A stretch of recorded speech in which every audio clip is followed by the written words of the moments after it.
Et salut tout le monde, bienvenue sur ma chaîne Lorenzo High Tech. Aujourd'hui on va parler d'Apple et on va parler de la Keynote qui a eu lieu le mardi 20 avril. Ils ont présenté des nouveaux produits, ça a été une Keynote plutôt chargée. Donc du coup dans cette vidéo je vais vous parler des nouveaux produits, les fameux AirTags qui étaient tant attendu, l'iPad Pro de nouvelle génération, la nouvelle Apple TV de nouvelle génération et les nouveaux iMac. Donc tout ça dans cette vidéo, vous donner mon avis sur ces nouveaux produits d'Apple. Mais avant de commencer la vidéo, si vous n'êtes toujours pas de ma chaîne YouTube, abonnez-vous, allez 100% high-tech. N'oubliez pas d'activer la petite cloche de notification pour être alerté lorsque je publie une vidéo. Ou sinon ma page Instagram Lorenzo High Tech, je donne souvent des informations, des promotions, tout ça en story. Et maintenant, c'est parti. Du coup, commençons par ces fameux AirTags. Alors c'est quoi les AirTags d'Apple? C'est quoi? À quoi ça sert?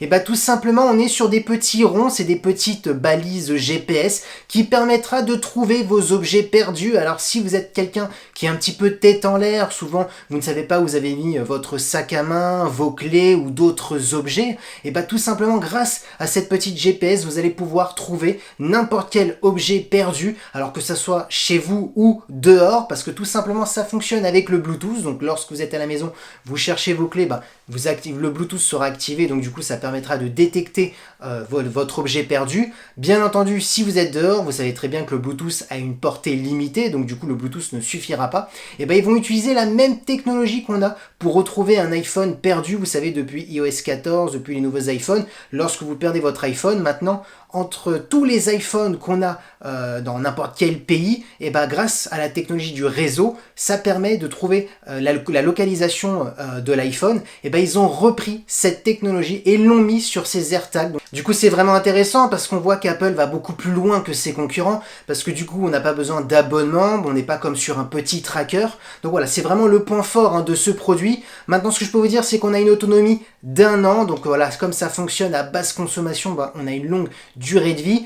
Par contre, on n'est pas sur une recharge par micro USB ou type C, on est sur une mini pile, vous savez, comme les mini piles de montre, ça sera la même chose. Ensuite, cet AirTag est waterproof, donc c'est vraiment intéressant si vous le faites tomber dans l'eau, surtout si vous faites tomber vos clés dans l'eau avec cet AirTag, au moins il pourra résister. Ensuite, si vous n'avez pas le design, il y aura plein d'accessoires pour embellir cet AirTag. Il y a même déjà des partenariats avec Hermès, donc il y aura de quoi faire. Ensuite, concernant le prix, on est à 35 € si vous en souhaitez qu'un seul. Si vous voulez un pack de 4, on sera à 119 €. Donc en termes de prix, ça reste les prix qu'on peut voir chez les concurrents. Parlons maintenant de la toute nouvelle Apple TV 4K. Elle était énormément attendue, il y avait énormément de rumeurs. Bon, ça s'est enfin confirmé, elle est là. Alors bien entendu, il n'y a pas de changement en termes de design. Par contre, en termes de télécommande, oui, parce que c'est vrai qu'il y avait un problème d'ergonomie sur l'ancienne télécommande, donc je la possède, parce que je possède l'Apple TV 4K de 5e génération. Donc les gens n'aimaient pas trop le pavé tactile ici pour pouvoir se diriger dans plusieurs applications. C'est vrai que de temps en temps, c'était un petit peu compliqué, des fois c'était pas très fluide, donc c'est vrai que l'ergonomie, il fallait la revoir, et ils ont enfin, Apple a écouté ses utilisateurs en rajoutant des boutons physiques, en rajoutant un peu plus de fonctionnalité. Donc voilà, Apple a écouté ses utilisateurs. Bien entendu, il n'y a pas que ça qui change. On a une Apple TV qui est beaucoup plus puissante, parce que dans l'ancienne génération, on avait la puce A10. Là, aujourd'hui, on passe à la puce A12 Bionic. Donc, on gagne 50% de plus de performance. Donc, ça va être intéressant pour les jeux vidéo, parce qu'on sait très bien qu'Apple, avec Apple Arcade, ils veulent un petit peu transformer leur Apple TV en petite console de salon. Ensuite, bien entendu, pour tout ce qui est traitement vidéo, on améliore le traitement vidéo grâce à cette nouvelle puce A12 Bionic. Ensuite, on a toujours les compatibilités HDR, Dolby Vision, donc voilà, rien de mieux pour regarder des séries, des films. En termes de connectivité, on a maintenant une prise HDMI 2.1, on a ensuite une prise Ethernet, on a aussi de la Wi-Fi 6 de dernière génération, donc pour vraiment avoir une meilleure rapidité. Du coup, on voit bien qu'on est sur une nouvelle mise à jour de cette Apple TV. Par contre, avec une nouvelle fonctionnalité où là, on voit que cette box se différencie par rapport aux concurrents.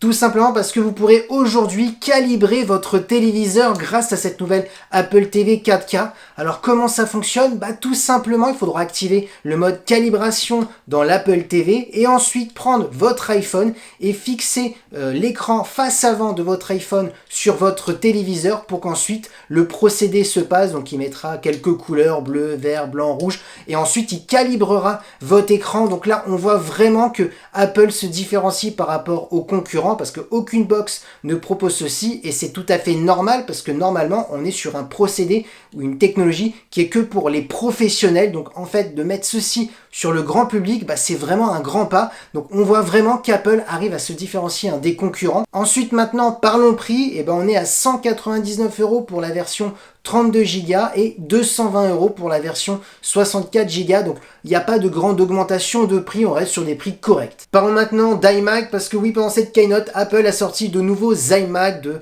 24 pouces avec plusieurs coloris. On voit que cette année, on est un petit peu dans le côté fantaisiste parce qu'on n'a pas l'habitude de voir autant de coloris dans les iMac. Maintenant, la grande nouveauté sur ces nouveaux iMac, c'est la puce M1 qu'on avait retrouvée sur les MacBook Air, sur le MacBook Mini. Elle est enfin sur ces nouveaux iMac. Apple garantit un gain de 70% de performance concernant les anciens iMac. Donc là, on voit vraiment que c'est une très grosse mise à jour. On voit bien que maintenant, les puces M1, on va les retrouver dans les nouveaux futurs produits d'Apple. On commence à écarter un Intel. Ensuite, Apple a insisté comme quoi grâce à la puce M1, on avait des iMac beaucoup plus fins parce que du coup, ça consomme beaucoup moins d'énergie, ça chauffe beaucoup moins. Alors bien entendu, on a toujours deux ventilateurs dans l'iMac, mais bon, grâce à cette puce M1, on a des écrans beaucoup plus fins. Ensuite, parlons d'écran. On a un écran avec une définition de 4,5K, donc c'est vraiment énorme. On aura vraiment une superbe qualité d'image. Du coup, on est vraiment sur une bonne évolution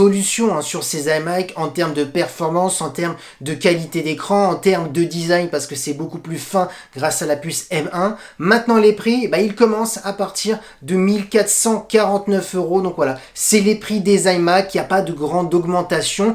Tant mieux et en plus on gagne en performance. Et parlons maintenant de l'iPad Pro qui a été bien mis à jour et qui a eu énormément de nouveautés. Premièrement, c'est l'écran. Alors tout simplement, on a un écran XDR Liquid Retina. Alors c'est quoi un écran XDR Liquid Retina?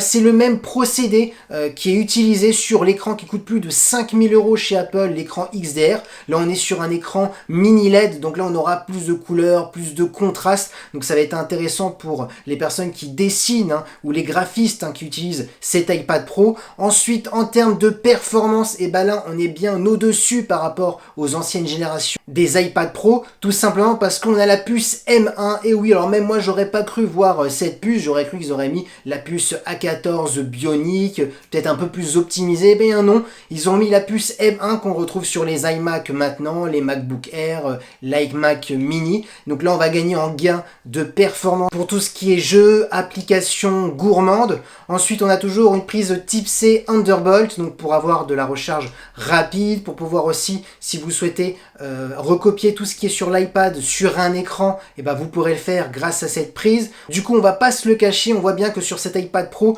de cette année, on est vraiment sur une bonne évolution grâce à cet écran qui est XDR Liquid Retina, qui garde le même procédé que l'écran XDR qui coûte plus de 5000 € chez Apple. On a aussi la puce M1, on va gagner vraiment un gros gain en termes de performance. Donc là, on est vraiment sur une machine pour un professionnel, pour un graphiste, parce qu'on aura vraiment les grosses performances pour utiliser n'importe quelle application de retouche photo ou de retouche vidéo. Donc voilà, là on est vraiment sur un iPad vraiment très performant. C'est pas vraiment pour ma part un iPad pour le grand public, pour tout le monde. On est vraiment sur un iPad pour le professionnel parce que un iPad Air qui est sorti l'année dernière suffit largement au grand public. Maintenant après, chacun fait ce qu'il veut, mais voilà. En termes de tarifs, on est à 899 € pour la version 11 pouces et pour la version 12,9 pouces, on est à 1219 €. Donc ça reste des prix certes élevés, mais on en a quand même pour notre argent parce qu'en termes de performance, ça va être vraiment aussi élevé.